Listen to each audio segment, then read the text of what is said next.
buenas tardes a todos y muchas gracias por asistir a esta segunda conferencia dentro del ciclo de conferencias que desde la Asociación de Melodromo, desde la Asociación Yecla Siglo de Oro, desde la Universidad de Murcia, Red Columnaria y el Ayuntamiento de Yecla, pues hemos venido a bien organizar sobre las milicias y los tercios de los siglos XVI y XVII. Durante el jueves pasado disfrutamos de la primera jornada impartida por Manuel Rivera, relativa, en el cual Manuel nos mostró cómo en otras muchas poblaciones, aparte de la ciudad de Yecla, pues se disfruta también y se recrea en lo que son los alardes y rituales militares en España.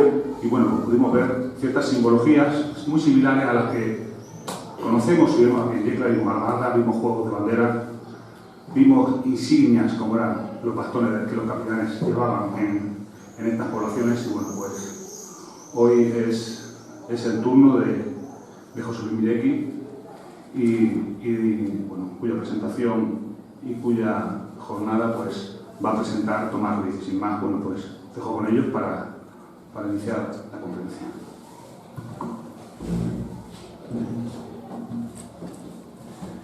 Buenas tardes. Presentar a don José Luis Mirecki Quintero es todo un reto porque nos conocemos hace muchos años y es difícil realmente presentar a alguien que se define como de los que todavía blanden la pica en todos los sentidos. Es decir, de los que desde hace muchísimos años ha dedicado todo su tiempo libre, no es historiador profesional, no vive de esto. Es más, gasta su dinero en esto, gasta su tiempo en esto, sacrifica a su familia, su tiempo libre, y después de muchísimos lustros, no años, lustros, se ha trillado prácticamente todos los archivos nacionales, varios regionales y algunos internacionales, buscando algo muy sencillo pero muy difícil, buscando la verdad de cuál es nuestra tradición, dentro de nuestra tradición cultural como ente social, que podemos considerar no solamente el Estado español, sino la nación española, la cultura hispánica, todo aquello que en su parte castrense o en su parte de defensa nos ha formado nuestra manera de ser, ha contribuido a la formación de la sociedad actual y también ha sido una consecuencia de nuestra manera de ser previa. Es más o menos importante, el general Vallenilla nos decía hace tiempo en una conferencia que la importancia de la historia militar radica no en su importancia en sí misma, sino como una expresión peculiar de la manera de evolucionar de una sociedad. Todo ello se ha visto ensombrecido o empañado a lo largo de los siglos por querer patrimonializar esa faceta castrense, esa faceta de la defensa, esa faceta militar, por parte de determinados grupos, determinadas personalidades, determinados sectores. Evidentemente, después de la guerra de sucesión, todo lo que había sido anterior deja de existir. Lo importante son los méritos adquiridos en esa guerra. Después del siglo XVIII es lo que deriva de las ordenanzas de Carlos III. Después de la guerra de independencia, aquí no ha habido más historia militar que la ocurrida a partir del 2 de mayo. Las guerras carlistas, la guerra de Cuba, las guerras de África, los africanistas, la guerra civil. Aquí no había existido más que lo que una historia muy pretérita, muy arcana, que nos justifica los valores presentes de manera más bien mítica. Y luego, lo último, en lo que nosotros, los que patrimonializamos esa parte de cultura, esa parte de acervo, esa parte de idiosincrasia colectiva, nos asumimos, bastardeamos, modificamos, adaptamos a nuestro beneficio particular, quitando el valor patrimonial colectivo a todo lo que es la sociedad nacional cultural. No hablo como Estado, sino como sociedad cultural, entidad cultural, tiene de valor. Todo eso lo ha combatido, lo ha desmontado, ha luchado contra ello José Luis Mirecki. Para mí ha sido un maestro, un guía, un ejemplo.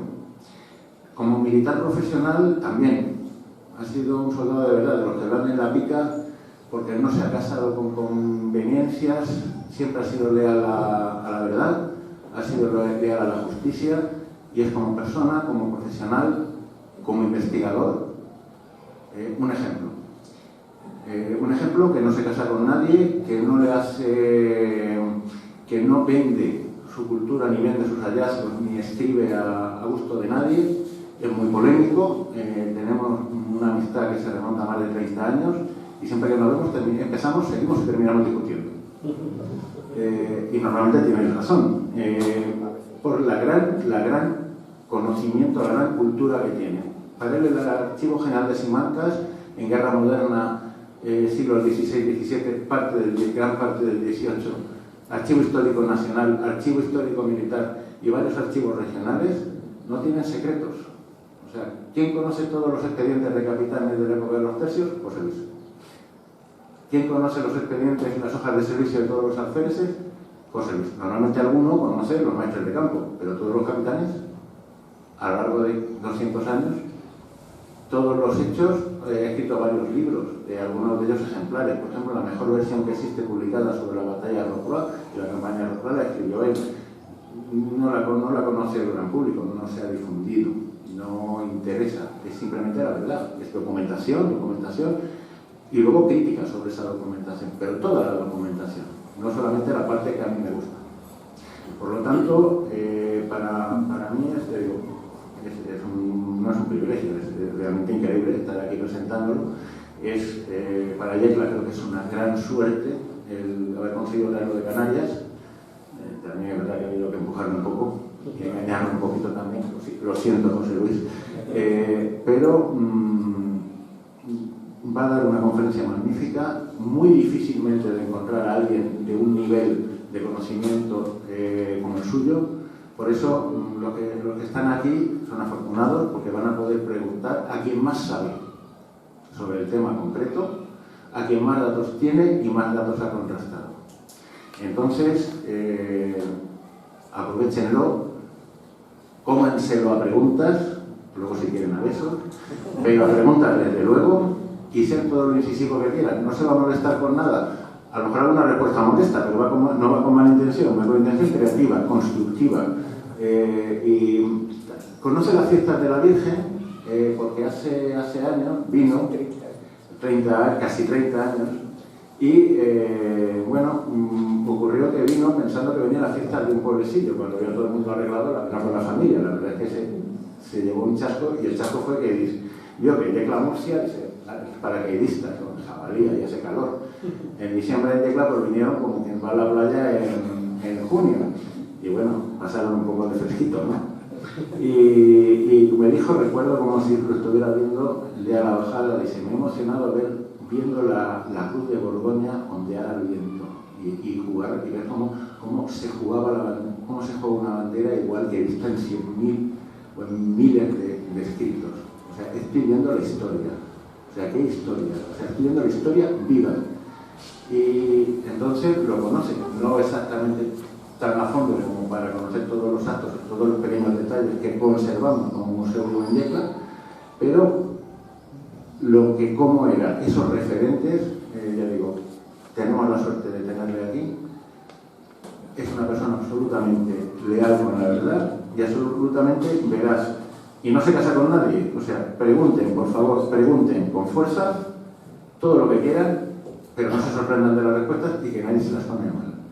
Así que no me enrollo más, que ya me estoy quitándole demasiado tiempo. José Luis Mírez y Quintero, un magnífico soldado, una gran persona, un muy buen y muy sincero patriota y un gran investigador. Y sobre todo una persona dispuesta a difundir todo su conocimiento, porque todo su esfuerzo, todo su trabajo, todo el dinero que ha gastado en esto es para que todo el mundo tenga acceso a ese conocimiento que tanto se nos veda, que tanto se nos limita y que tanto es difícil y que tan difícil es de llegar a él. José Luis, perdóname por enrollarme, a tu disposición, y es un honor que estés aquí. Muchas gracias por venir a mi pueblo.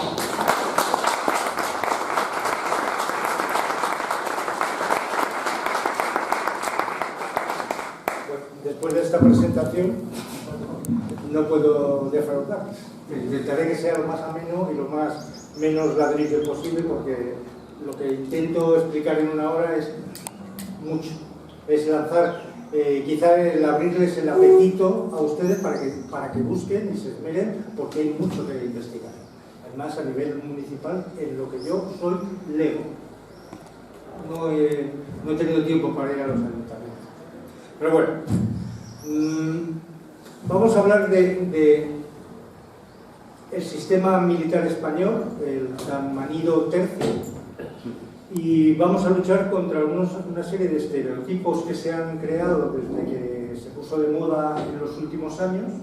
Se ha disparado todo, pero todo el mundo ahora resulta que son pontífices. Todo el mundo habla de los tercios como si hubieran servido con una pica, como si hubieran leído organización de unidades, etcétera, etcétera, cuando realmente tienen una pátina ligera, y eso lo magnifican, y al final nos lleva a muchísimos errores.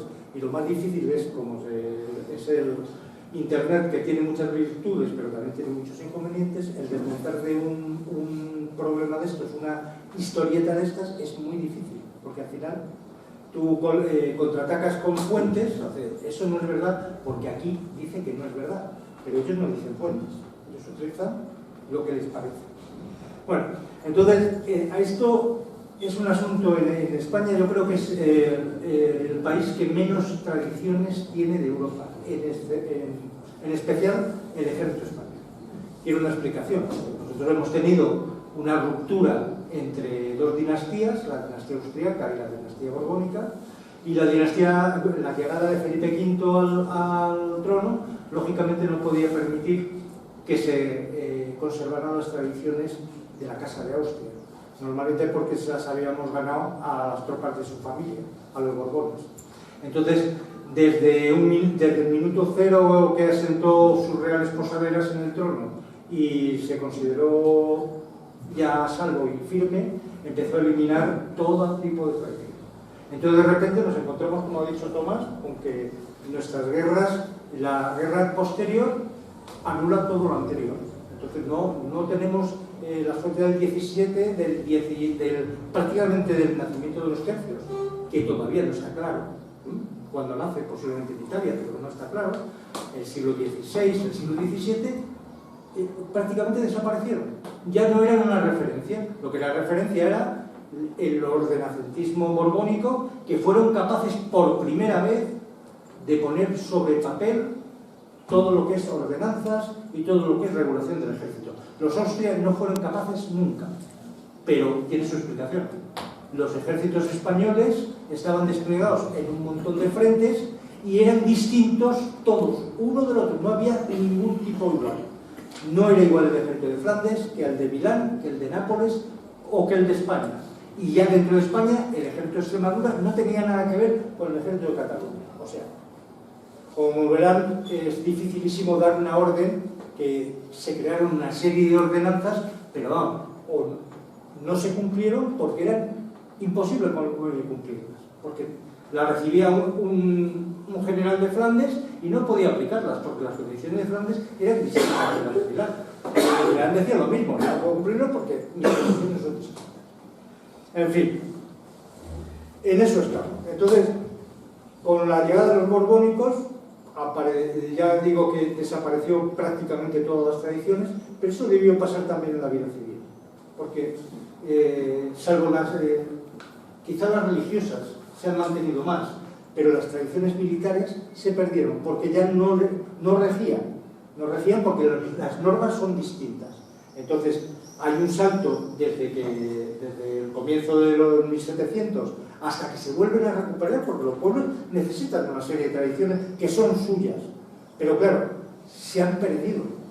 Entonces de repente nos encontramos con que de repente a alguien se le ocurrió que era bueno recuperar la procesión de la Virgen, por ejemplo, o una asamblea, o una bendición de banderas, lo que sea, es indiferente, pero se había perdido ya esa tradición.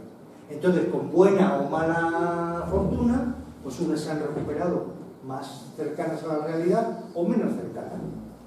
Y entonces estamos hablando del siglo XVIII, por eso hay unas vestimentas tan raras en las compañías de milicias o de la gente que imita.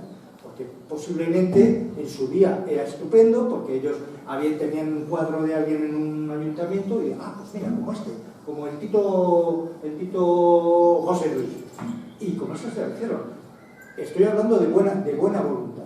O sea, la idea fundamental es el recrear, el volver a poner aquí una tradición que se ha perdido. Como os he dicho antes, el problema es que la proliferación de documentación que hay ahora, de documentación, de vídeos, de TikTok, de YouTube, de no sé qué, todo el mundo se viste de romano y dice que es el mismísimo Trajano y ya está, y te lo crees. ¿Por qué? Pues porque te lo dice, ¿vale? Me parece muy bien. Pero si tú, por ejemplo, eres alguien interesado en el mundo de Roma y te dice, no, es que estos son la 10ª legión Gémina, que estuvo en Palestina, y cualquiera que, lo pone ahí, pues te lo puede creer, pero en el momento que agrandes un poco, posiblemente se desmonte el asunto. Entonces, la razón de estar aquí es apoyar precisamente a estos nuevos renatos, porque están en una situación estupenda para volver a poner en pie tradiciones y hacerlo lo mejor posible. Es decir, no empezar con un mal pie, o sea, basándose en tradiciones que no son, sino que hacerlas bien desde el minuto cero. Están en ello. Bueno, ya no me enrollé más de entrada. El ejército español prácticamente es heredero de las milicias.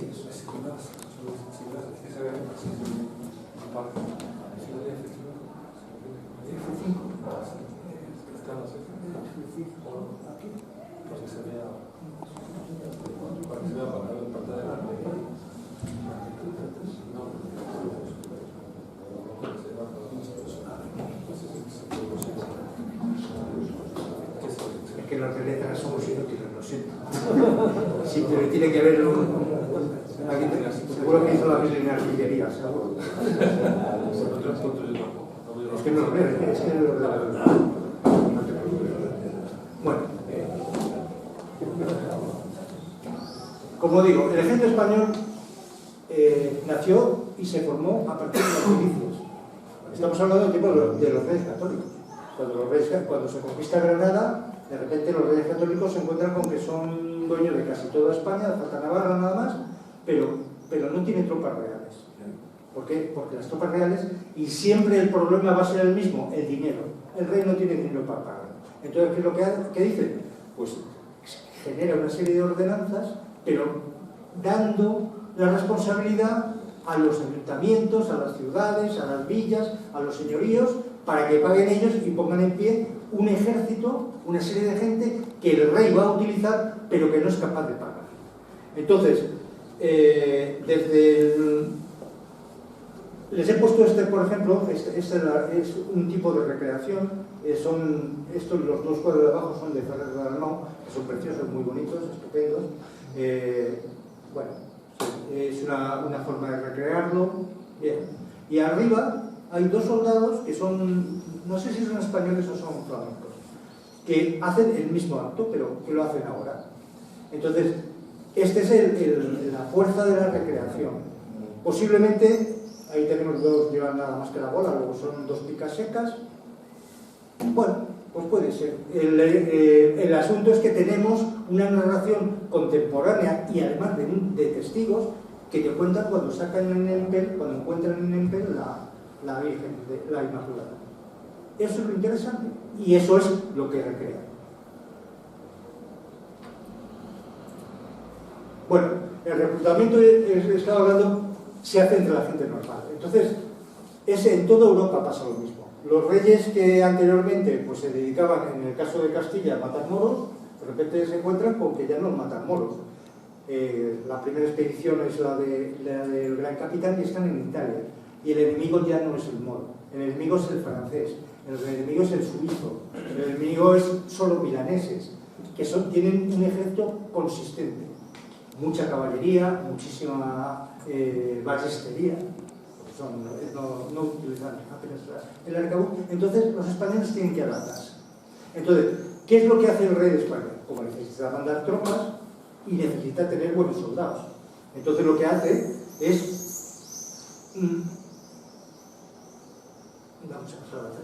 Sí, bueno, lo que hace es recurrir a las milicias. Entonces crea una serie de ordenanzas que son curiosas en cuanto que ponen en claro cómo se entendía la milicia en el siglo finales del XV y comienzo del XVI. Entonces la primera ordenanza que se crea, bueno, esto es el ejército que combatió contra los últimos granadinos. Esto es la batalla de Higueruela. Y entonces, pero todos, si se fijan, estos ballesteros, esos ballesteros son gente normal, son gente de milicias. Puede haber gente del señorío, puede haber gente de ciudades levantadas por el clero. No tiene nada que ver. No es lo mismo con la caballería, aunque siempre se habla de la caballería, pero yo la caballería no la voy a tocar aquí porque no tiene interés. Entonces, los ejércitos que utiliza el rey de España son los herederos de estos muchachos. En este caso tenemos una masa enorme de ballesteros.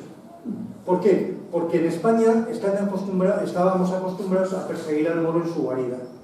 Entonces era muy difícil, no había batallas grandes abiertas. Teníamos quizá la batalla de Higueruela, que los granadinos por primera vez en muchísimo tiempo consiguen reunir un ejército en condiciones, entonces se encuentran con una serie de batallas abiertas. Pero la mayor parte son escaramuzas y demás. Bueno, esto es otra vez. Esto es una representación de soldados nuestros españoles del siglo XV. La Cruz de Borgoña indica que son españoles o borgoñones de finales del XIV, antes de que el emperador, de que Felipe el Hermoso se casara con doña Juana. Y aquí tienen unos tambores, un grupo de músicos, de renactos, que son de Granada. Parecen pajecillos, desde luego parecen pajecillos, parecen más algo tipo municipal que gente de guerra, no tiene nada que ver. ¿Vale?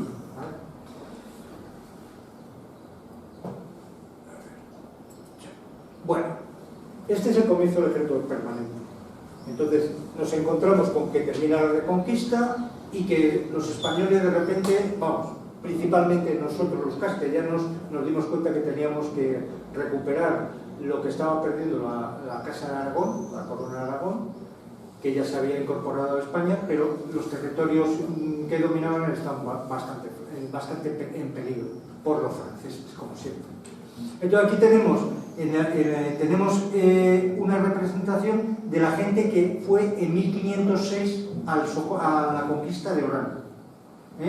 Fíjense, de los que hemos visto antes, la diferencia de los vestuarios ha cambiado. Y estamos hablando de prácticamente 10 años. Esta gente es lo mismo. La gente que fue con el cardenal a conquistar Orán era gente de milicias, principalmente. Lo que pasa es que la forma de reclutamiento cambia en el tiempo. Estos posiblemente hubiera una buena cantidad de murcianos, porque se hicieron levas en Murcia, y entonces estos no son tercios, no existían todavía los tercios. Estos son coronelías. ¿Por qué? Porque el sistema de agrupación de compañías que empezaba a pergeñarse en Italia para que darían luego a luz a los tercios era distinto. Estos conquistaron Orán, volvieron a España y se disolvieron. Pero claro, el rey necesitaba mantener, en los sitios donde se conquistaba, necesitaba mantener tropas para conservar los territorios. Y ese es el origen de todo el ejército español. No los de Orán, sino los de Nápoles, los muchachos del gran capitán. Bueno, con el primer ordenamiento que se hizo para poner un poquito en orden el reino y para saber, se hizo un censo general. Hablamos de 1494, 95, para saber cuánta gente había, porque el rey no sabía qué gente tenía en su reino.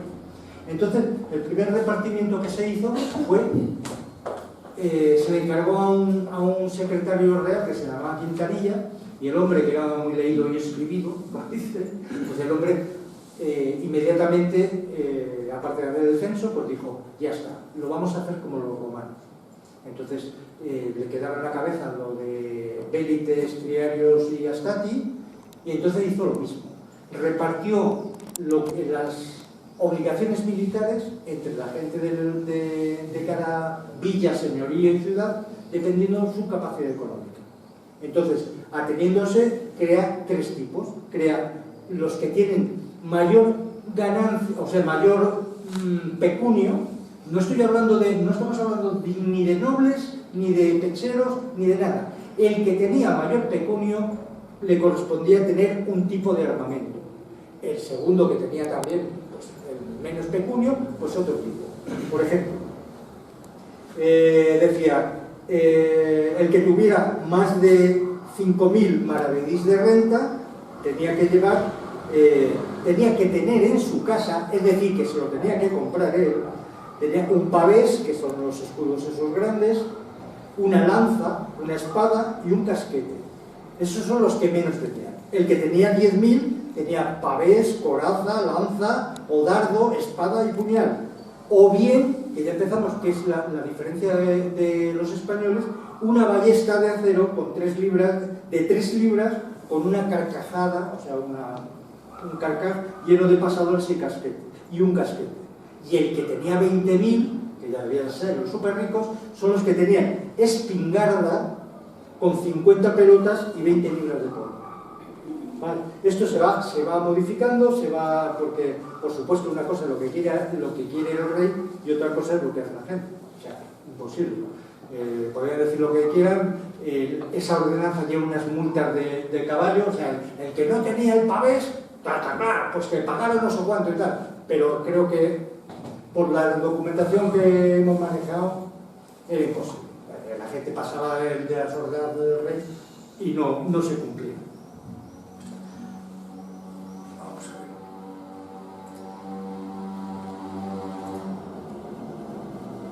Luego, bueno, se van creando otra serie de ordenanzas, se va cubriendo un poquito más y se llegan empiezan a perfilarse otro tipo de armamento, y estamos hablando de que en un plazo de 5 años. Entonces, en una posterior decía, los más ricos deben de tener coraza de acero con falda de malla y launas, es decir, ya van apareciendo los coseletes, porque este es el origen del coselete. Capacete con su babera y celada y barbote, gocetes y musiquíes, o sea, una armadura completa. Y todos sabemos que los ricos, desde luego, son ricos, pero fuerza física, vamos a decir que no está muy nivelado, ¿no? Entonces, lógicamente, un armamento de este tipo no lo lleva un burgués, por ejemplo. ¿Por qué? Pues porque no es su vida. Entonces, los de mediano estado llevaban coraza y una armadura de cabeza o casquete, espada, puñal, una lanza larga, empieza a aparecer la pica, o lanza común y medio pavés, o escudo de Pontevedra, y dice, y los que parecieren ser dispuestos para tirar espingardas, ya hemos hablado ya de armas de fuego, espingardas y ballestas, lo pueden sustituir y tener una ballesta o una espingarda y dejarse del pavés y la lanza.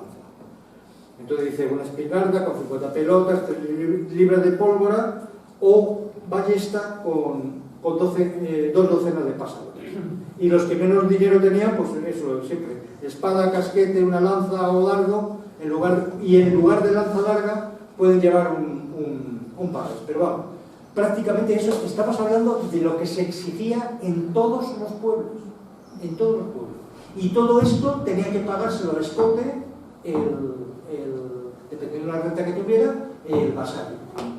Ahí no interviene para nada la Hacienda Real. La Hacienda Real no se ha gastado ni un duro. Esto lo corre por los ayuntamientos. Bueno, todavía no el ayuntamiento. Todavía la persona, porque son los alcaldes los que tienen que vigilar que aquello se haga. Y de vez en cuando pues hacen las muestras y tal. Bueno, vamos deprisa porque...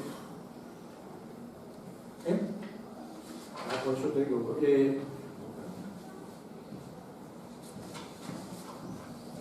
muchas modificaciones sobre esto, hay un montón de variantes y y aumentan las penas y disminuyen las penas. Al final terminan en la conclusión de que lo ideal es que en vez de armar a todo el mundo, se arme nada más que un porcentaje pequeño, un tanto por ciento de la población que hay en el pueblo. Al principio se piensa en el 10%. Y ese 10% significa que todos los vecinos de una localidad tienen que aportar una serie de dinero, porque ya no se les obliga a tener ellos las armas completas que se les pedían antes, para armar a esos 10. Y esos 10 están exentos de un montón de impuestos, de alojamientos, pagan no sé qué, pueden llevar armas, o sea, tienen una serie de privilegios. Y esa gente son los que, en un momento dado, cuando el rey los necesita, se incorporan en las milicias reales. En eso termina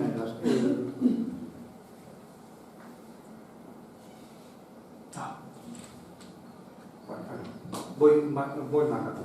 Bueno, es evidente que la forma de guerrear con los moros va cambiando. Llegamos a Italia, nos enfrentamos a la caballería pesada francesa, llegamos y a los mercenarios suizos que han pasado por la reconquista de Granada. Vinieron algunos suizos, pero no hemos peleado con ellos. Una cosa es tenerlos al lado y otra cosa es tenerlos enfrente. Entonces, por eso nos enfrentamos. Y la gente va aprendiendo y va muy rápido. Porque quizá el arma que crea el ejército español y que le da la superioridad desde el minuto cero contra el enemigo es el arcabuz, el manejo del arcabuz. El manejo del arcabuz y el orden abierto. Los arcabuceros españoles eran como diablos, o sea, era una cosa impresionante. Los franceses los calificaban así, eran diablos. ¿Por qué? Pues porque la arcabucería española era como una jauría, la soltaban. Entonces, metían a 100 arcabuceros españoles, se subían en una cota y hacían una escabechina entre la caballería pesada francesa impresionante. Y los franceses, como todavía consideraban que la infantería era chusma, pues nunca se preocuparon por ello. Entonces seguían utilizando ballesteros genoveses que morían como chinches, o sea, caían como piojos, porque no tenían ni el alcance ni la cadencia de tiro que tenían los arcabuces españoles. Aquí tienen, si se fijan, váyanse fijando en los vestuarios de cada diapositiva porque son relevantes. Vean cómo va cambiando la forma de vestir del soldado español. Ahora estamos en Pavía, 1525, unos poquitos años antes de crearse los tercios. Y ahí tienen, a la derecha, tienen españoles. Esos son españoles. ¿Pero van vestidos a la española? No. Sí, prácticamente van vestidos a la alemana. Van vestidos a la alemana. Y este cuadro es contemporáneo. O sea que nos podemos atener a esto. Este es una de la misma batalla, otro cuadro distinto. Este está en Inglaterra y me parece que este está en Francia. En Inglaterra era de los que nos robaron los aliados ingleses en alguna de las ocasiones. Entonces,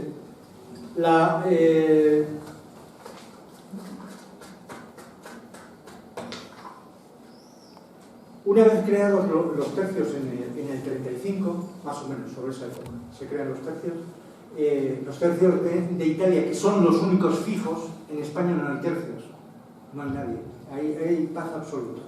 Porque de vez en cuando sí, lo de los moriscos, pero los moriscos es una campaña, la revuelta de los moriscos es una campaña puntual. Empieza y termina, se levantan tropas para la campaña, inmediatamente se disuelven. Y de todos ellos no queda, que se forma uno que es un tercio histórico, que es el del maestre de campo López de Figueroa, que se lo quieren apropiar los de la Marina, diciendo que es un tercio de infantería marina. No, es un tercio de infantería española. Cuando embarcó, obraban de la caja de la Marina, pero no significa que fuera de la Marina, era de infantería española. Entonces, no se han creado todavía los tercios, y en el 35 sí empiezan ya. ¿Por qué? Pues porque un asunto de lógica militar. Si una compañía suelta con su capitán no tiene ningún problema. Cuando se juntan dos compañías para la misma operación, los capitanes empiezan a pelearse. Tú eres más antiguo, no, yo soy más antiguo, no sé qué. Pues mi patente de no sé qué tal. Vale. Y ya si son 3 o 4, pues ya, ¿para qué vamos a acabar? Entonces deciden nombrar a un capitán, no el más antiguo, sino el capitán más apto, como maestre de campo, que es un empleo italiano, que en su origen era un empleo pues, de aposentamiento de tropas, pero le dio el nombre. Supongo que para diferenciarse de los franceses, que eran regimientos también, porque lo habían hecho de los alemanes. Bueno, voy a pasar más rápido porque si no, nos va a coger. Simplemente este es otra de Pavía. ¿Ven? ¿Ustedes ven ahí españoles?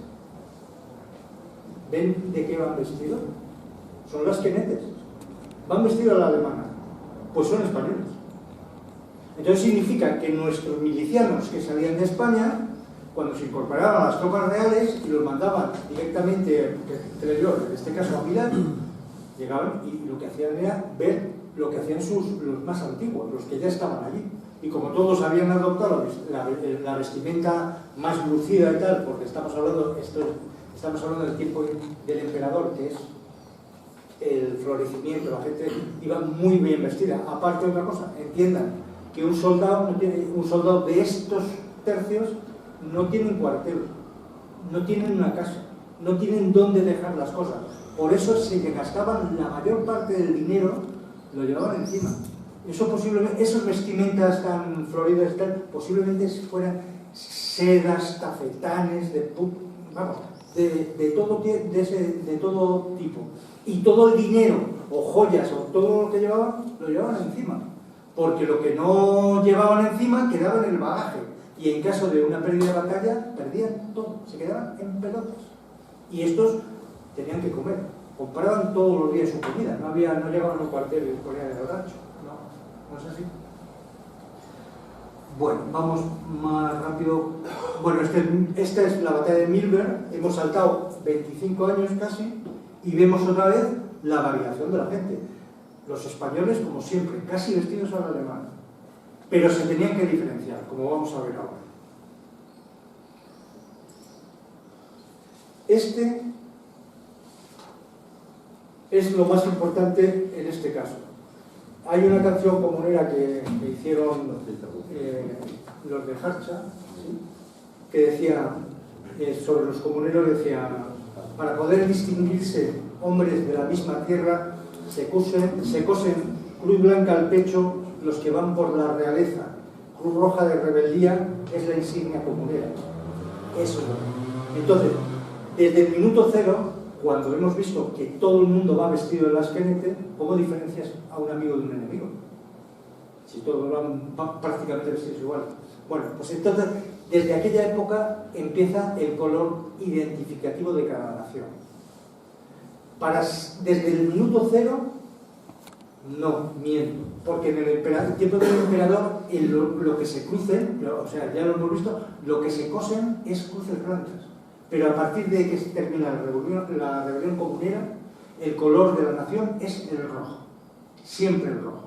Entonces, dependiendo de la vestimenta que lleven, en Milberg, por ejemplo, o en Pavía, lo normal era que incluso los suizos o las jinetes alemanas que servían en España se cosen una cruz roja. Normalmente en el hombro izquierdo, para que no la tape cuando llevan el mosquete o la pica derribada sobre el hombro. Entonces, esos colores, el color rojo es el español, el color blanco es el de Francia. O sea, cuando identifican los cuadros, pueden identificar naciones por esas cosas.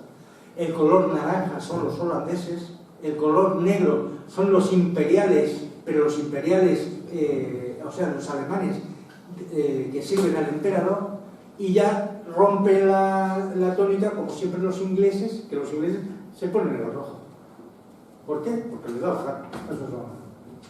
Hay algunos que dicen que como fue Felipe II, rey de Inglaterra, que fue en ese momento cuando entró. Puede ser. Pero el caso es que cogieron también el rojo y lo que nos hace es nos fastidia muchísimo a la hora de identificar a veces, porque los ingleses son muy distintos de los españoles.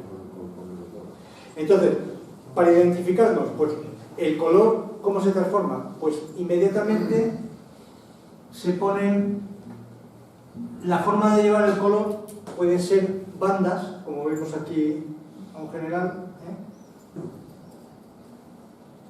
o pueden ser fajas. Es evidente que estos son dos generales estupendos que tienen la faja vale más que el sueldo de un tercio entero y no es lo normal. Entonces, ¿cómo lo llevaban los soldados? Pues los soldados solían llevar cintas en las medias, plumeros rojos, de ese tipo, colores o cardas rojas, y además tiene su importancia porque no solo indica la nación, sino que indica que son militares, que es muy importante. Porque lo normal era que cuando, como ya les he dicho antes, que no cobraban todos los meses y tenían que comer todos los días, pues lógicamente había mucha gente que decía, bueno, estoy en un pueblo de no sé qué, salgo, robo 2 gallinas y ya está, ya he comido. Entonces la gente, para evitar que los identificaran como soldados, se quitaban la faja, sobre todo los de caballería. Los de caballería se daban más la faja. Entonces se quitaban la faja. Entonces, claro, cuando el preboste, que era el oficial de justicia, los trincaba robando gallinas y sin la faja, pues eran desertores y los colgaban directamente. Pero si salían a robar con la faja, pues el granjero podía identificarlo y decir, no, han sido españoles porque llevaban banda roja. Entonces ya se abrió una investigación y al final también los trincaban y también los colgaban. O sea, el resultado es el mismo. Bueno, pasamos otra vez después de esto y pasamos a otra, que es otra de las banderas. Bueno, las banderas es un tema para no una conferencia, para 100 conferencias, porque las banderas casi hay que individualizar. No conservamos banderas antiguas porque la seda y el tafetán se deshace. Entonces las que nos quedan son muy poquitas. Y como hemos hablado muchas veces, la mayor parte de las banderas que conservamos están en manos del enemigo. Esas son las que... ¿Por qué? Pues muy fácil. Porque las compañías, el que se hacía la bandera era el capitán. Entonces, la bandera de esa compañía normalmente llevaba un símbolo, o el escudo de armas, o si era caballero de una orden militar, pues llevaba su símbolo, y él elegía la bandera. Cuando ese capitán dejaba el mando, se llevaba la bandera a su casa. Entonces se habrán muerto muchísimas de su casa. En el 18, que tanto le gusta a mi amigo Tomás, pues se quemaban. Cuando se relevaban, cuando se cambiaban se entregaban banderas nuevas, las viejas se quemaban. Por eso hay tan pocas banderas. Entonces, claro, ¿cómo eran las banderas?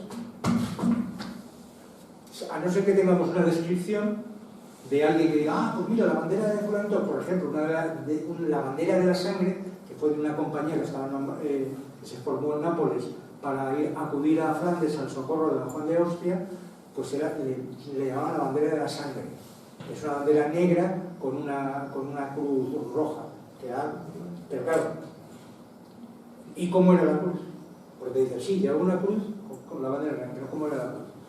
Potenzada, era con los brazos extendidos, era simplemente una cruz a palo seco. ¿Cómo es? Con eso es lo que nos enfrentamos. Entonces, cuando de repente te encuentras banderas que todavía se conservan, y estamos hablando de banderas capturadas, pues entonces sí te puedes hacer una idea, pero no son del periodo que nos interesa. Normalmente suelen ser las que conservamos mayoritariamente, son de Felipe III y Felipe IV. Si ven aquí esta de la Virgen, esto es un estandarte de caballería. Lo más normal en banderas de este tipo es que fueran, por un lado, llevaran el motu de una virgen y por el otro lado, si son banderas levantadas por municipio y tienen derecho a llevar bandera, porque es que es muy complicado, porque estamos hablando que no hay nada reglamentado. Lo más normal sería que llevaran, por ejemplo, se me ocurre, en el caso de Yecla, que llevara el escudo que simboliza al pueblo por un lado y por la otra cara la Virgen. posiblemente fuera ese el patrón, porque es lo que más se repite. Que luego no, que de repente te encuentras lo bueno de la investigación, de repente alguien está papeleando y de repente, ¿cómo? Mira, un francés que vino aquí de paseo y de repente vio esto y lo ha descrito y está en una obra o en un manuscrito en la Biblioteca Nacional de Francia. No te dicen que tú te estás equivocado, porque no te debes mojar con esto, sino que es un dato nuevo. Es un dato nuevo. Bueno, normalmente la forma de la bandera. En un origen las ha habido de todos los pendones, en vez de cuadradas, redondeadas, cuadradas, en gonfalón, o sea, muchísimos tipos, dependiendo del tiempo y dependiendo a veces de la expedición. Y hablamos incluido en los tercios viejos, porque en el Socorro de Malta de 1565 yo he visto cuadros con banderas redondas, cuando teóricamente ya deberían ser todas cuadras. Y sin embargo los hay. ¿Que es una licencia del autor o no? No lo sabes. No lo sabes. Entonces, lo que sí sabemos es que hasta el siglo XVIII el material era de tafetán, porque no podía ser de otra forma. ¿Por qué? Pues porque, vamos a verlo ahora, aquí, estaría bien. Miren ustedes el alférez. Y se lo digo porque yo he sido abanderado de una agrupación de tropas y me arrearon un estandarte que pesaba, era una manta zamorana. Y yo le decía a mi coronel, yo no puedo con esto. Cuando lo inclinabas hacia abajo, es que te ibas tú detrás, porque pesaba un quintal. Digo, pero qué cabronada, ¿quién ha hecho esta cabronada? Esto no hay forma de manejarlo. Pero como lo había regalado un pueblo, no sé quién, pues lo había regalado, pues ahí estaba el estandarte. Y el que iba de portaaviones iba muerto. Y lo digo porque tenía la experiencia. Pero lo normal, si se fijan, el alférez la lleva en una mano. Y fíjate el tamaño que lleva. O sea que tenía que ser un tafetán muy ligero para que un alférez pudiera manejarlo. Eso es lo normal. Entonces, de la forma de la bandera, en este caso, estamos hablando, y hemos dicho que las banderas milicianas posiblemente tuvieran por un lado el del pueblo y por otro lado una virgen, pero aquí estamos hablando, estos son milicianos, esos son milicias flamencas. Gracias a Dios los pintaron y firman, pintaron los Omegan, que son las asambleas de las milicias flamencas. Y fíjense el tamaño de las banderas. ¿Cómo son? Y sin ningún esfuerzo, con una sola mano. O sea, tiene que ser muy ligera. Y eso, inmediatamente lo que te dices es clarísimamente que no puede ser bordado. No puede ser bordado. Tiene que ser pintado. Pintado. Si no, se transforma en algo inmanejable. Aquí tienen otra, estas son del tiempo de Felipe II, esta es de Felipe IV, casi Carlos II, pero que están en lo mismo. Esta es tropa miliciana. También es tropa miliciana. Eso me parece que es la milicia de Madrid. Y este es otro miliciano flamenco. O sea, como ven, los dibujos son de lo más fantástico. O sea, pueden hacer lo que les dé la gana. Porque realmente, ¿cuál es la misión de la bandera? La misión de la bandera, en el fondo, no es hacer bonito, sino en un sarao, en una batalla, en una escaramuza, saber dónde está tu unidad y hacia dónde tienes que correr.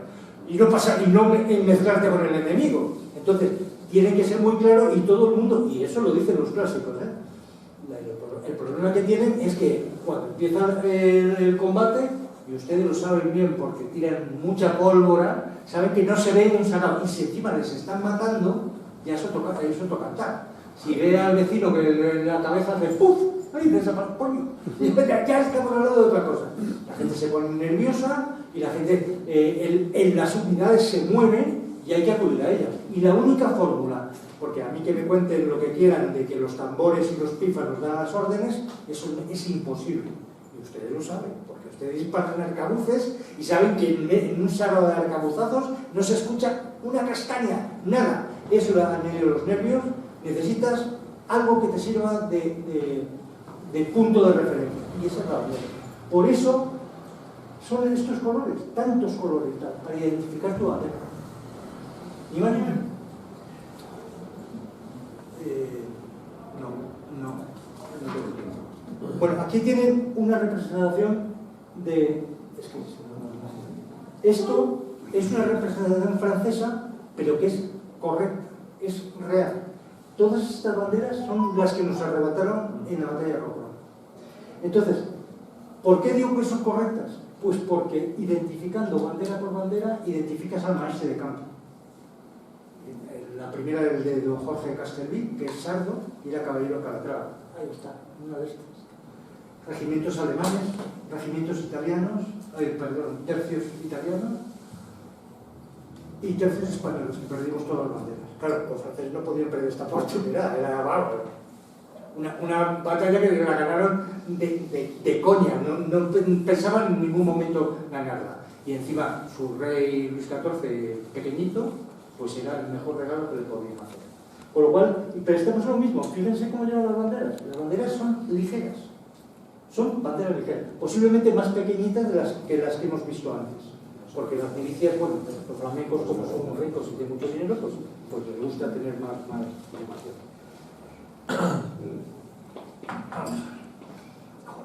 Es que voy de culo. Mire, los tercios, había oportunidades, porque todo el mundo decía, bueno, las compañías, cada bandera es particular, y sin embargo tenemos algunas representaciones, por ejemplo, si se fijan, si pueden ver aquí en las banderas, son todas iguales. Es un tercio embarcado y las banderas no tienen significado, no tienen diferencia. Aquí tienen también banderas iguales y luego de distintos colores. ¿Pertenecen al mismo tercio o no? Eso es difícil. Bueno, eso es para dedicarme un poco más de tiempo. Aquí tienen otro tercio español y tiene banderas españolas blancas, que es la más normal, la blanca con la cruz de Borgoña, es la más normal. Y luego tienen un montón de banderas. Estos son todos españoles, porque no se mezclaban las naciones. En un cuadro solo hay españoles, o solo hay alemanes o solo hay italianos. No se mezclan las naciones.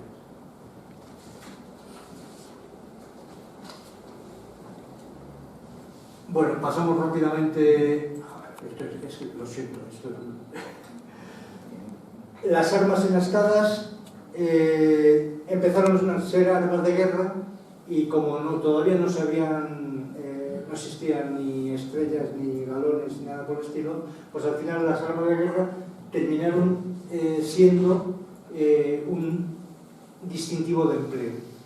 Entonces, entre armas enascadas y bastones es lo que nos vamos a encontrar para diferenciar un empleo de otro. Pero ahora vamos a ver el problema. La denominación de las armas enascadas es diversa. Es decir, lo que nosotros llamamos a lo mejor corcesca, pues otro le llama partesana. Entonces, claro, eso al final, como no te dicen, y el maestre de campo de aquí dibujo, y te pone el tío, lleva una corcesca. No, te dice nada más, el maestre de campo lleva una corcesca. Luego de repente ves y dices, pues esto es más una partesana que corcesca.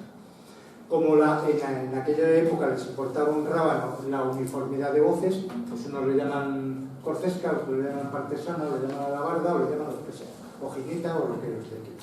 Pero bueno, estos son posiblemente, ya le digo, que pasó a ser de armas de guerra, porque al comienzo el tiempo del emperador y comienzo de Felipe II, la alabarda era un arma de guerra, y además un arma muy efectiva. Entonces, pero al final terminó siendo la divisa del sargento. Cuando de repente, en todas las relaciones y en todos los documentos, cuando un sargento, por ejemplo, deja de ser sargento en una compañía, se dice, la voz es arrimar la jineta, y habla de jineta y no de alabarda. Bueno, vamos a toda casa, lo siento. Vamos a hablar un poquito,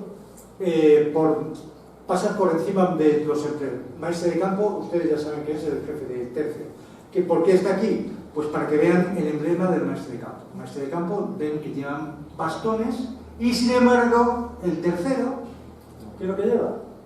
Pues una corcesca o una partesana, como le quieran llamar, pero realmente unos llevan bastón y otros llevan un arma de guerra para identificar. Y este que tienen aquí a la derecha del todo no es baladí lo que está puesto, porque ese es un coronel de alemanes que servía a España, por supuesto, y lleva también bastón. Más, los sargentos mayores. Estamos pasando de lo que es en la plana mayor de un tercio. Los sargentos mayores son los responsables de la formación de todos los tercios. Entonces, el sargento mayor es el que tiene que formarlos y tiene un par de ayudantes. Al principio uno y luego dos. El sargento mayor, por supuesto, a ver, un momentito. Los sargentos mayores eran los únicos que en batalla van montados a caballo. Esos que ven a caballo por ahí, este no es un general, no, eso es un sargento mayor o un ayudante. Y el emblema de los sargentos mayores y de los ayudantes era el bastón. Entonces dice, el distintivo del sargento mayor es un bastón de 4 palmos y medio, que es el terreno que el soldado en escuadrón, cuando forma, ocupa de costado a costado. Y le puede servir cuando quisiera medir un terreno justo. Por ejemplo, cuando está muy ajustado, se pone el bastón y la gente va entrando. Pero eso es cuando se tiene tiempo, lógicamente. Los ayudantes del sargento mayor también llevan otro tipo de bastón, o bengala, se le llama también bengala, porque estaba hecho de palo de ese tipo, de 3 pies y medio, que es la medida que ha de haber de pecho de espalda de soldado a soldado. Es decir, estamos poniendo la hilera y la fila. El tamaño que ocupa un soldado en batalla. Que ocupaba. Esto discutible, porque estoy harto de gente que dice que ese terreno es imposible que un soldado se pueda mover. Pero hay otros que dicen que sí, que esto es una regla, pero fundamental, que no se puede cambiar.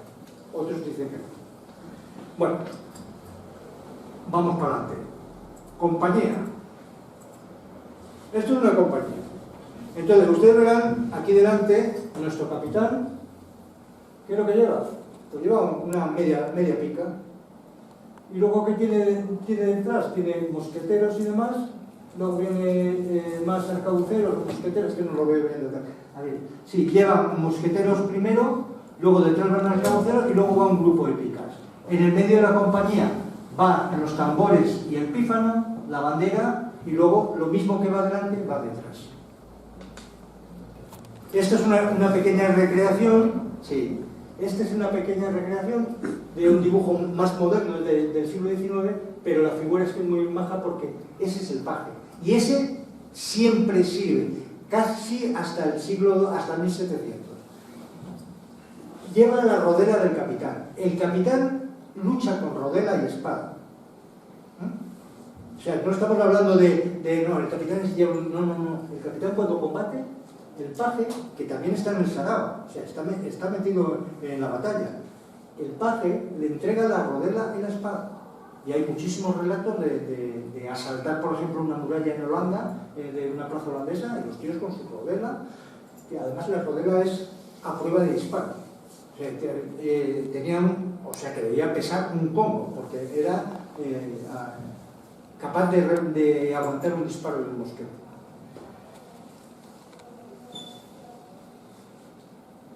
Bueno, el número de compañías, el tipo de compañía eran dos, solo dos tipos en la infantería española. O podía ser completa de arcabuceros, o las compañías normales. En una compañía normal servían las 3 armas. Servían arcabuceros, servían mosqueteros, servían picas. Las picas eran el 50%, un 30% arcabuces y un 30% mosquetes. En todas de las compañías, exceptuando las de arcabuceros, que eran solo de arcabuceros. Pero las compañías de arcabuceros eran muy caras y bueno, hubo varios intentos de extinguirlas, pero al final se dio cuenta de que eran muy útiles, porque los arcabuceros, como he dicho antes, eran los gárgolos de caza, iban por delante y te salvaban de muchísimas ocasiones. Entonces, bueno, vamos más deprisa porque la composición de la compañía era un capitán, un alférez, un un sargento, 12 cabos, 2 tambores, un pífaro o un pífano, y estaba compuesta por 120 coseletes y 100 arcabuceros. Todo esto lo podemos hacer en proporción, porque normalmente una compañía de este tipo, que eran 250 hombres, se veía rara vez, al igual que un tercio de 3.000, ni de coña. O sea, el tipo de Carlos II, ya a finales, los tercios tenían, a lo mejor, entre los más numerosos, llegaban a 350 hombres. O sea, nada. Bueno, entonces hablamos de las compañías, estaban formadas por la gente. Cuando sentaba plaza en una compañía, lo primero, que es una cosa que es importante, el que sentaba plaza elegía el arma. No se le daba, no, tú coselete, no, elegía él, el soldado elegía el arma. Entonces, dependiendo del arma que eligiera, pues iba a quedar dirigido a una de estas posiciones. Entonces,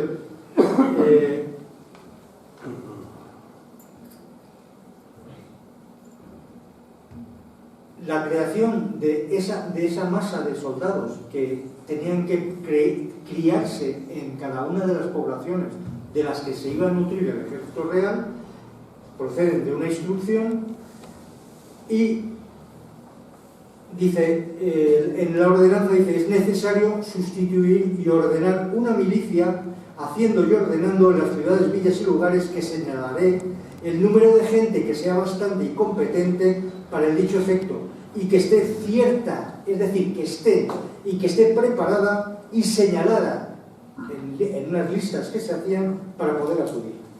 Tenían una serie de privilegios, como hemos dicho antes, que normalmente los más importantes eran la exención de impuestos, exención de alojamientos, es decir, que si venía una compañía de paso de otro pueblo, no tenía que alojar a esa familia.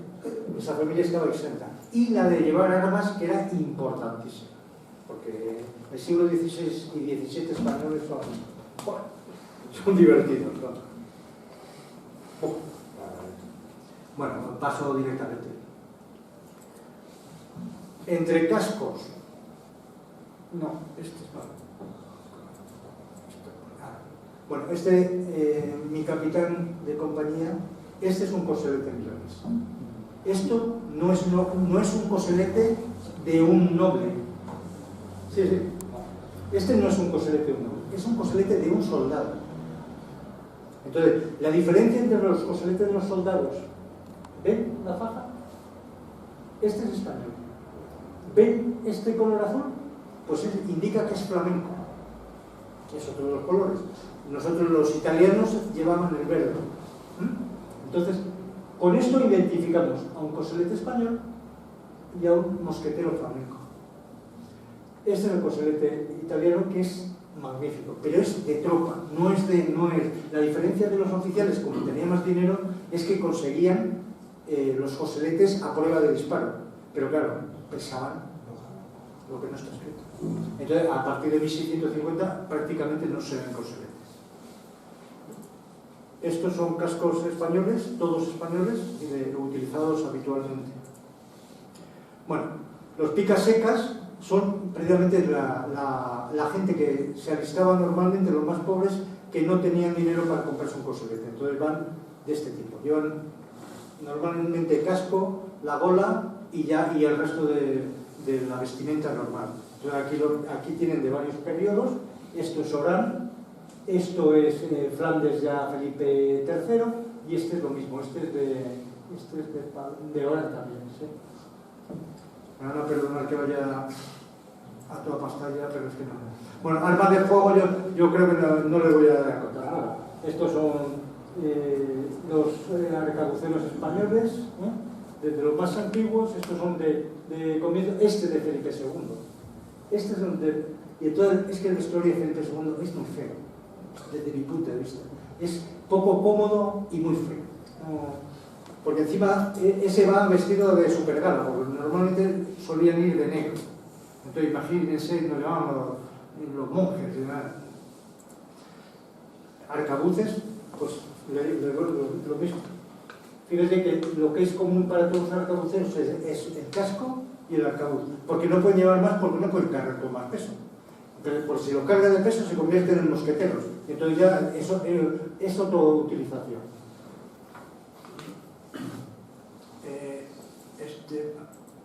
Bueno, aquí tienen más arcabuces. de mil formas. Han visto la diferencia entre esos que están antes de 1525 y estos que son Milán. Estos son Pavía. Es que es totalmente, el vestimento es totalmente distinto y siguen siendo españoles. Y ya el de abajo, esto ya es la batalla de Montaña Blanca, es lo mismo. Ya han cambiado, la vestimenta han cambiado totalmente, radicalmente. Por eso para los renatos es bueno que elijan una época. Aquí tienen más mosqueteros. Este es para enseñar el coleto, pero bueno, vamos a pasarlo así. Los capitanes. Bueno, hemos visto, ya le han visto algún capitán. Este es un capitán pintado por los franceses, pero es real. ¿Y qué es lo que lleva? Media pica. Media pica. Lleva la banda española y aquí tienen otro capitán español con su banda y otra vez aquí el paje, un pajecito. Aquí tienen otro de un capitán, ya de Felipe III, Felipe IV, y aquí tienen al paje. Siempre lo han metido de ellos. Alféreces. Pues los alféreces es el que lleva la bandera, pero normalmente lleva la bandera solo en batalla. Cuando no está en batalla, tiene un individuo al lado, un soldado al lado, que se llama abanderado, y es el que le lleva la bandera. Siempre. Cuando el alférez, por ejemplo, en una marcha, cuando termina la marcha, normalmente los alféreces montan a caballo y entregan la bandera al abanderado. En combate, siempre la bandera la lleva el alférez. El abanderado se pone detrás y sirve simplemente de escolta a la bandera. Vamos más deprisa. Sargentos. Bueno, estos son sargentos de Felipe II. Y ahí los tienen. Banda, bombachitos, pantaloncín. A mí es que no me gusta nada, no voy a mentir. Pero vean, en los tres casos lleva a la barra. Es sargento. Bueno, me quedan bueno, mira, sargento del tiempo de Felipe III y lo mismo, identifica, este es un sargento mayor, ¿vale? ¿Por qué lo identificamos? Porque lleva su bastón y va a caballo. Eso que no se os olvide, es una forma de interpretar los cuadros también. Más sargentos,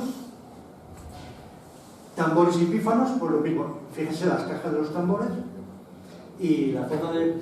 Si se fijan, los españoles tienen cierto matiz, esto es también de Felipe II, y tienen, parece, cierto matiz de uniformidad, pero no, yo no lo puedo asegurar que llevaran esa uniformidad. Aquí tienen tambores de Felipe III, las cajas parece que han reducido un poco más, pero siguen siendo grandes. La evolución, pues ya hemos ido viendo de cómo va cambiando, fíjense, de Pavía. Esto es finales de... Esto es una jornada en Flandes y esto ya son Felipe III. Fíjense en lo que va cambiando. Lo siento, no puedo dedicar nada. Y este es el nacimiento, la primera vez que se empiezan a entregar vestidos de munición, es decir, dotación que da el rey a todos los soldados. Esto es de 1640 y el autor es un pintor que vivió, se llama Puga, y es real. Esta es como iban vestidos los soldados españoles a partir de 1640. Esta es la vestida de munición. Aquí tienen otro soldado español con la misma vestimenta. Y lo más interesante, este soldado en lo alto lleva una cocarda, que decían, no, eso, la escarapela famosa, que era mucho más posterior, que es de Felipe V. Mentira. Este cuadro es de 1640 y lleva su cocarda roja, indicando la nación. Y bueno, este está colocado aquí porque lleva un jubón de guerra que es el coleto, que el coleto es la pieza fundamental del combate. Bueno, ahora lo vamos a ver. Estos son coletos de antes. Eso es lo que llevaban normalmente todos los soldados debajo del pecho y el espaldar o los picas secas. Esto era. ¿Te protegía de un tiro? No, pero sí de cortes de arma blanca. Entonces, esto eran los coletos. También son muy pesados. Entonces, era muy normal que la caballería llevara esto. La infantería menos. Aquí tiene a un individuo con su coleto, que es un coleto. Este es el que tiene a la izquierda, es el simple, y el otro es más historia porque debe ser un caballero. Aquí tienen más coletos, más modelos sobre el coleto. Y esto es la pelea de Velázquez de los borrachos, y aquí tienen un cuadro un borracho tirado en el suelo, que le están robando la nave, y dos que parece que le acaban de despachar, pero es correcto. ¿Sí? Paso al anterior, por favor. Simplemente los detalles, con curiosidad. Este cuadro se atribuye a Velázquez, representa lucha de soldados en la puerta de la Embajada de España en Roma. Pero aparte del vestuario, en el que el oficial intenta, los agentes intentan meter en paz, fíjense que es por una disputa de juego. Claro, los soldados hasta esta época, ante todo, juegan. A partir del siglo XVIII juegan y fuman. En fin, sí. Que al final terminamos nada.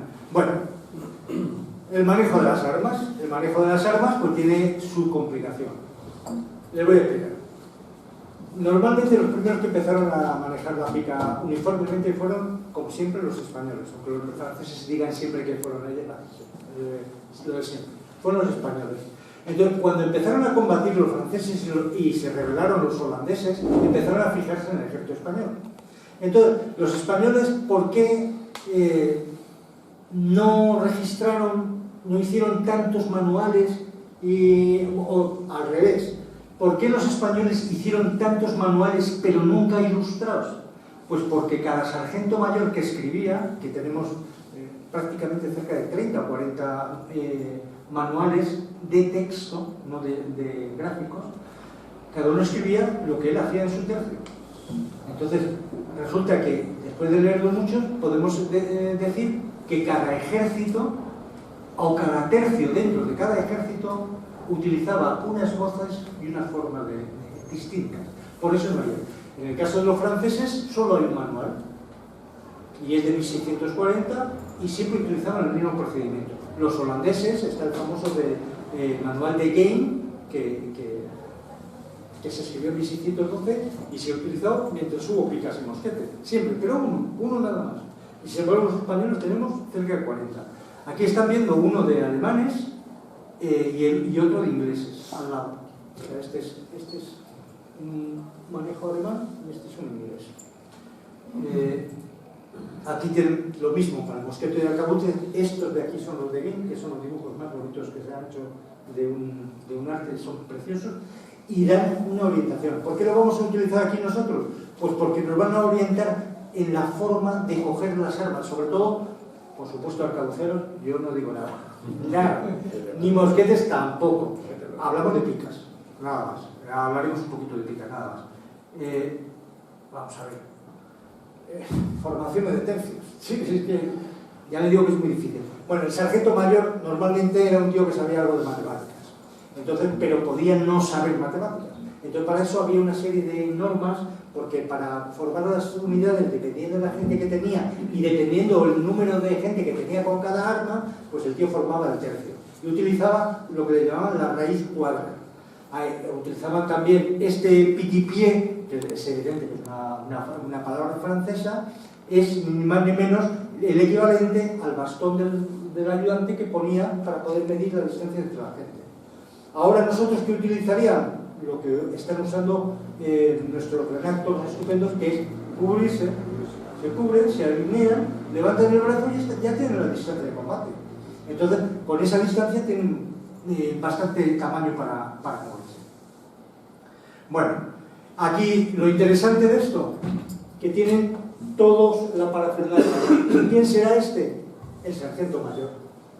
Los sargentos van por fuera, que se van ayudando. Y si hubiera otro más por aquí a caballo, sería ayudante. Y este que está aquí, entonces que lleva una partesana, este posiblemente sea un capitán. Pero los capitanes, cuando se forma un tercio, entran en la formación. Entran en la primera línea. Sí, es que no lo veo. Lo sé. Son navajas, son sargentos. Pues son los sargentos los que meten en formación a más gente. Bueno, habría, ya les digo, aquí tienen otra forma. Imagínense, esta sería una forma de formar por armas, donde van montados. Aquí tienen armas de fuego, estas son el núcleo de picas, aquí en el centro tienen las banderas y esto duplica la cobertura. Este que les he puesto aquí, eso es cómo se anda, en qué orden se marcha, y este es que me contaron que la gente que decía meter el bagaje dentro de un tercio. Imagínense, no sé, es que coger una así.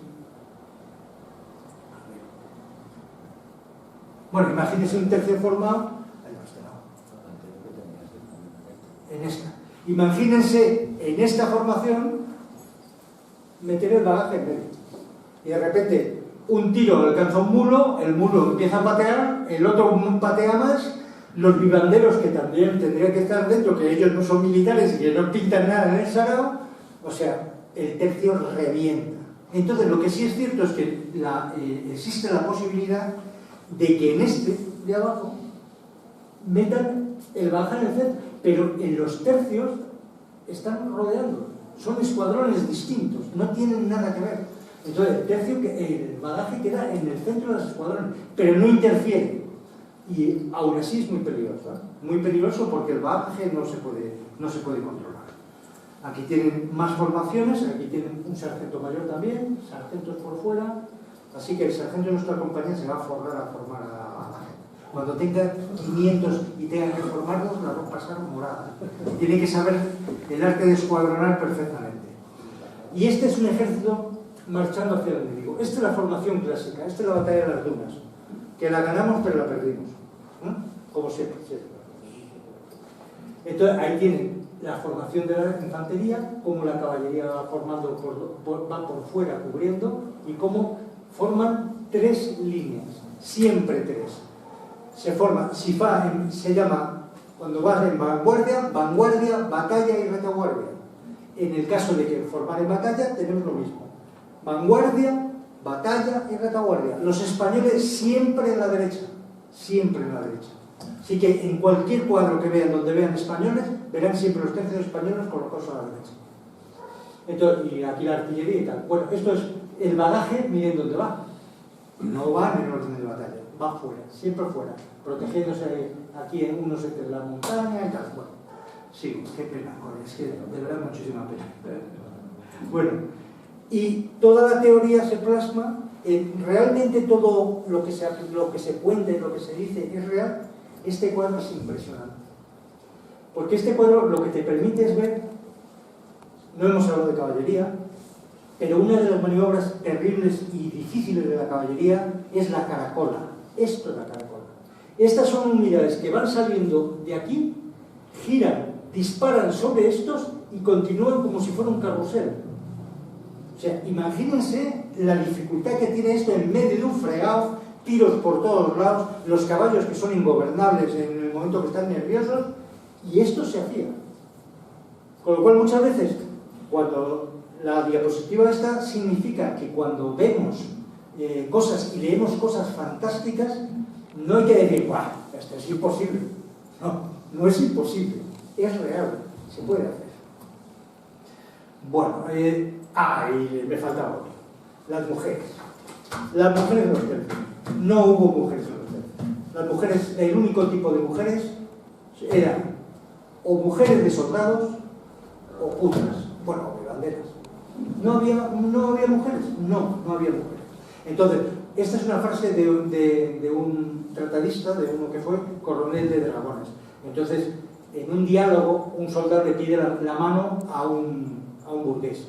Entonces dice, Dios me libre yo de dar mi hija a soldado y antes la diera a un lobo o la empozara, es decir, la ahogara. Dice, como si no supiésemos en qué vienen a parar las pobres mujeres, que maldita sea aquella que escapa de puta o pobre. Por una que libra bien, dan 100 por esos barracos. La vida de la mujer en los tercios es imposible. Es cierto que porque las mujeres acompañaban al tercio, es decir, esos tercios famosos, esos que hemos visto tan hermoso y tan bonito y tal, eso es estupendo. Pero detrás venía un bagaje que eran 4 veces la dimensión del tercio. Mujeres, hijos, vivanderos, criados. Imposible. Y los alemanes, los regimientos alemanes eran impresionante el bagaje. Y de tal era forma que entre la plana mayor de los regimientos alemanes tenían un sargento encargado, que bueno, como decían, era el sargento de las putas, pero el sargento de las mujeres, porque las mujeres organizaban, claro, las que iban sueltas, pues iban a sobrevivir, que es que no se nos puede pasar por la cabeza. pero eran unas situaciones terroríficas. Bueno, no tengo que parar aquí y simplemente pasar una cosilla que quiero que vean los renatos. Es que he estado mirando unas cosillas y bueno, tengo que decirlo muy rápido. Este es el manejo de la pica del ejército francés, ¿vale? Este es de 1647. Y no voy a poner voces, o sea, están puestas, pero simplemente para que los redactos vean cómo se maneja la pica y cómo la ponen. Luego ya con ellos hablaremos un poco más sobre el terreno. Estos son formas, fíjense cómo coge la pica. Fíjense. Sí. Fíjense cómo utiliza la pica. Bueno, aquí tenemos el imperial, el de Bauhausen. Lo mismo. Vean cómo se coge la pica. Vean cómo se derriba sobre el hombro. Y es una pica tan larga y dice, ¡ay, qué incómoda! Y usted la lleva y la levanta. Hay que hacer brazos. Y otra. Y ya para terminar, el holandés.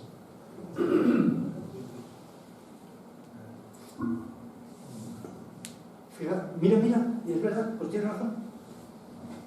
Mira la tercera.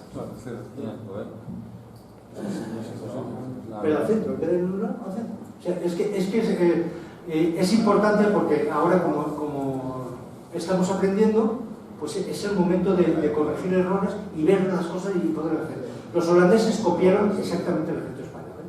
O sea, no es que los holandeses les ocurriera porque eran unos burgueses y no tenían ejército, lo que quieran hacer. Mira, 1, 2, simplemente para verla, ¿eh? Luego te voy a dejar las llaves, ¿eh? Y esto para que veas que este es el holandés y ese es el alemán y es lo mismo, ¿eh? Las mismas posturas. Lo único que va a variar, la voz. Y aquí hay otra, lo mismo. ¿Lo ves? Es exactamente igual. ¿Vale? Ya. Venga, preguntas. Lamentando mucho, tengo que cortar a José Luis por la hora que es. Él sería capaz de estar 3 o 4 horas más y seguro que la mayoría de nosotros escuchando hasta 5 horas más, pero no. Es mucho, demasiado. No terminado. Sí.